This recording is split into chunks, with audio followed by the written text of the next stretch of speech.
दोस्तों लगभग बहुत सारे जॉब हैं जो सरकारी हो या प्राइवेट, सभी में इंटरव्यू से होकर के गुजरना पड़ता है। पहले इंटरव्यू होता है, उसके बाद से मेरिट लिस्ट में नाम आता है या आपसे बताया जाता है कि आपके सिलेक्शन हो गया।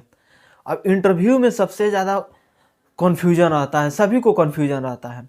सबसे पहले लिखित एग्ज़ाम लिया जाए, आपसे बोला जाए कि हाँ ये सवाल है, आप इसको सॉल्व करके दीजिए, तो आप बिल्कुल आसान तरीक़ा से उस पर बैठ करके अपने दिमाग में चर्चा करके बढ़िया से उसको समझ करके उसको आप सॉल्व कर पाइएगा। लेकिन वही क्वेश्चन अगर मौखिक आपसे पूछा जाएगा, बैठा करके सामने कोई पूछे, तो बहुत सारे लोग हैं जिसके मन में डर हो जाता है और वो लोग उस क्वेश्चन का जवाब नहीं दे पाते हैं। तो इस वीडियो में हम बताने वाले हैं कि किस प्रकार से किसी भी माइक्रो फाइनेंस में अगर आप जॉब लेना चाहते हैं या इंटरव्यू में जा रहे हैं, तो इंटरव्यू में क्वेश्चन किस प्रकार से पूछा जाता है, या पहले अगर जाएंगे तो क्या करेंगे, किस प्रकार से हम अपना परफॉर्मेंस रखेंगे कि मेरा सिलेक्शन 100% हो जाए। इतना का मैं दावा कर सकता हूं कि आपका जो सिलेक्शन होगा, जो जो चीज़ मैं बताऊंगा उसको अगर आप फॉलो करिएगा, तो मेरा इतना का दावा है कि आपका जो सिलेक्शन होगा 100% होगा। वीडियो में आगे बढ़ने से पहले आप लोग से छोटा सा रिक्वेस्ट है कि अभी तक मेरे चैनल को सब्सक्राइब नहीं किया तो सब्सक्राइब कर लीजिएगा, बेल आइकन को प्रेस कर लीजिएगा ताकि सब नोटिफिकेशन आप लोगों को मिलता रहेगा। दोस्तों जब भी आप इंटरव्यू देने जाते हैं तो मन में क्या रहता है? डर, सवाल का डर और हेजिटेशन, दोनों मन में बहुत ज़्यादा रहता है।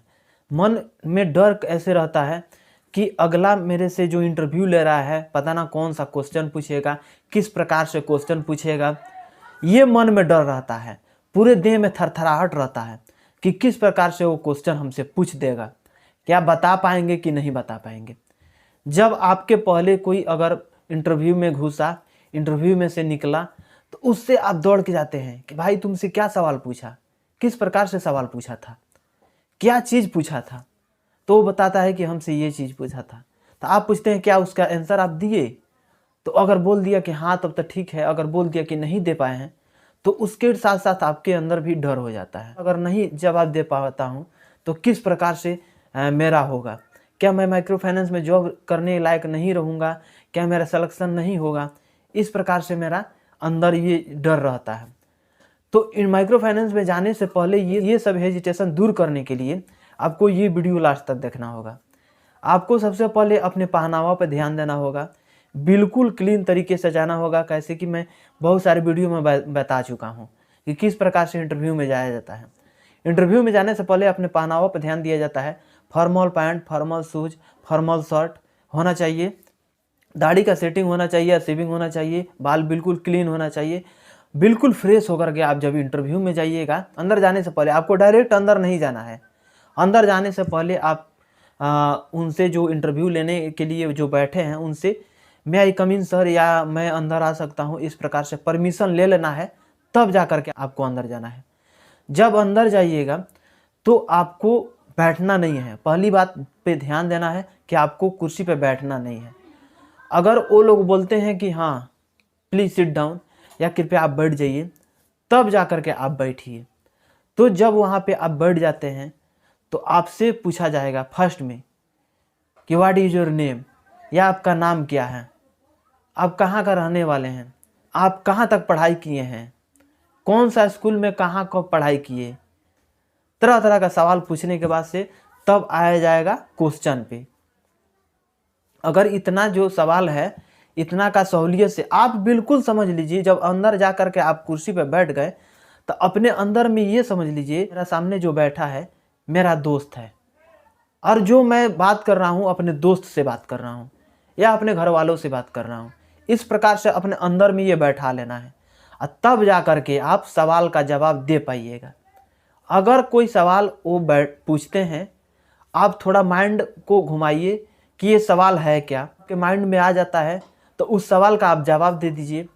अगर नहीं आया तो उसको आपको सहूलियत से कह देना है सॉरी सर, इस क्वेश्चन का जवाब हमें मालूम नहीं है, इस प्रकार से आपको बता देना है। इंटरव्यू का मतलब ये नहीं होता है कि आपको सिर्फ क्वेश्चन पे क्वेश्चन किया जाए।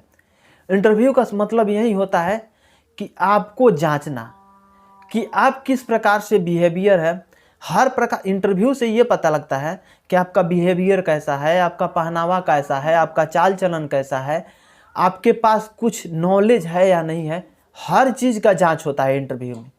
तो इंटरव्यू में क्वेश्चन पे फोकस कम करिएगा। अब जा गए इंटरव्यू देने, लगे जनरल नॉलेज याद करने, लगे जीके जीएस याद करने, लगे मैथ के रिवीजन करने, तो इस प्रकार से आपको नहीं करना है। आप जब इंटरव्यू देने जाइएगा तो बिल्कुल भूल जाइए कि हम एग्ज़ाम देने जा रहे हैं, क्योंकि आप एग्ज़ाम देने नहीं जा रहे हैं, आप इंटरव्यू देने जा रहे हैं। तो इंटरव्यू में सब चीज़ बिल्कुल माइंड क्लीन होना चाहिए। क्लीन करके जब आप जाइएगा तो वहाँ पे जो क्वेश्चन आपको नहीं आता है, आपको सीधा कह देना है कि सॉरी सर, इस क्वेश्चन का जवाब हमें मालूम नहीं है। अगर कोशिश करिए, उस चीज़ को बताने की कोशिश करिए, अगर नहीं आए तो सॉरी सर बोल दीजिए। उसके बाद से आपका जो सिलेक्शन है 100% माइक्रो फाइनेंस में होने वाला है। किसी भी माइक्रो फाइनेंस में जाइएगा तो आपको इंटरव्यू से ही स्टार्ट होता है। सबसे पहले इंटरव्यू ही देना पड़ता है।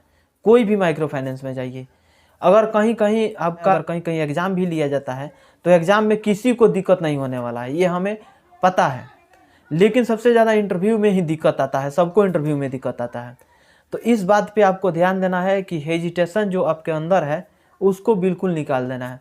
अब रह गई बात क्वेश्चन की, तो उसमें ज़्यादा क्वेश्चन नहीं पूछा जाता है।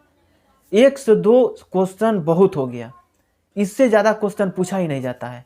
अब माइक्रो फाइनेंसिंग में जा रहे हैं, स्मॉल फाइनेंसिंग बैंक में जा रहे हैं इंटरव्यू देने, तो उसमें आपका क्वेश्चन क्या रहता है कि आपका एक पेन और एक कॉपी दे देंगे लोग और बोलेंगे कि 64,02,83,987, इस प्रकार से आप लिख के दीजिए, या कोई नाम बता देंगे। थोड़ा सा जांच होता है, बिल्कुल माइनर जांच, बोलेंगे किसी के नाम कि इसका नाम लिखिए इंग्लिश में। इस प्रकार से माइनर जांच होता है और उस जांच से आपको गुजरना पड़ता है। तो बिल्कुल फ्रेश होकर के जिस प्रकार से मैं बताया हूँ उस प्रकार से आपको जाना है, इंटरव्यू देना है। आपका इंटरव्यू जो है 100% निकल जाएगा। इतने बात पे आप ध्यान देते हैं तो। बाकी ये जानकारी कैसा लगा कमेंट बॉक्स में ज़रूर कमेंट करके बताइएगा, दोस्तों के पास शेयर कर दीजिएगा। मिलेंगे नेक्स्ट वीडियो में। आज के लिए बस इतना ही। जय हिंद।